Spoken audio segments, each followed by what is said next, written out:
32.50 ലക്ഷത്തിലേറെ ഭക്തർക്ക് ദർശന സായുജ്യമൊരുക്കി ശബരിമല മണ്ഡലകാല തീർത്ഥാടനത്തിന് സമാപനം.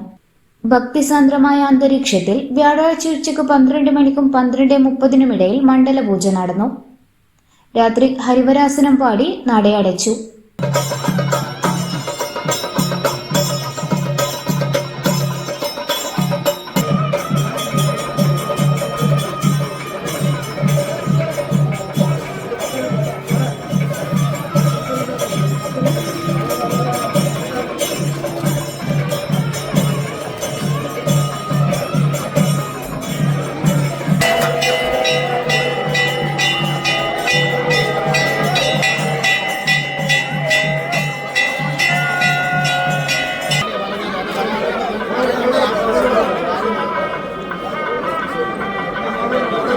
രാത്രി 9 മണിക്ക് അത്താഴ പൂജയും 9:40 ഭസ്മം മൂടലും കഴിഞ്ഞ ശേഷം 9:55 ഹരിവരാസനം പാടി 10 ക്ഷേത്രം മേൽശാന്തി എസ് അരുൺകുമാർ നമ്പൂതിരി നടയടച്ചു.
Executive officer B Murari Babu, administrative officer Biju Vinath, assistant executive officer Srinivas, സോപാനം സ്പെഷ്യൽ ഓഫീസർ ശ്രീകുമാർ തുടങ്ങിയവരുടെ സാന്നിധ്യത്തിലാണ് നടയടച്ചത്.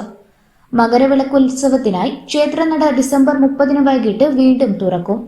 ജനുവരി 14 മകരവിളക്ക്. ഡിസംബർ 25 വരെ 32,49,756 പേരാണ് ദർശനത്തിനെത്തിയത്. മുൻവർഷത്തെ അപേക്ഷിച്ച് 4,07,309 തീർത്ഥാടകരുടെ വർധനയാണ്. കഴിഞ്ഞ വർഷം ഈ കാലയളവിൽ 28,42,447 പേരാണ് ദർശനം നടത്തിയത്. സ്പോട്ട് ബുക്കിംഗ് സൗകര്യം പ്രയോജനപ്പെടുത്തി 5,66,571 പേർ ദർശനം നടത്തി. മണ്ഡലപൂജയുമായി ബന്ധപ്പെട്ട ക്രമീകരണങ്ങളുടെ ഭാഗമായി ഡിസംബർ 25, 26 തീയതികളിൽ സ്പോട്ട് ബുക്കിംഗ് 5000 പരിമിതപ്പെടുത്തിയിരുന്നെങ്കിലും ശബരിമലയിലെത്തിയ എല്ലാ ഭക്തർക്കും ദർശനം ഉറപ്പാക്കിയിട്ടുണ്ട്. തങ്കഅങ്കി ഘോഷയാത്ര സന്നിധാനത്തെത്തിയ ബുധനാഴ്ച 62,877 പേരാണ് ദർശനത്തിനെത്തിയത്. 9,773 പേർ ഇതിൽ സ്പോട്ട് ബുക്കിംഗ് വഴി എത്തിയതാണ്. നടയടക്കുന്ന വ്യാഴാഴ്ച ഉച്ചയ്ക്ക് 12 മണിവരെ വെർച്വൽ ക്യൂ സ്പോട്ട് ബുക്കിംഗ് വഴി 19,968 പേർ എത്തിയെന്നാണ് കണക്ക്. ഇതിൽ 4106 പേർ സ്പോട്ട് ബുക്കിംഗ് വഴി എത്തിയതാണ്. ബുധനാഴ്ച വരെയുള്ള കണക്കനുസരിച്ച് പുല്ലുമേട് വഴി ദർശനത്തിനെത്തിയത് 74,764 പേരാണ്. കഴിഞ്ഞ വർഷം ഈ കാലയളവിൽ 69,250 പേരാണ് ദർശനത്തിനെത്തിയത്. ഇന്നറിയാൻ ന്യൂസ് കേരള, ശബരിമല.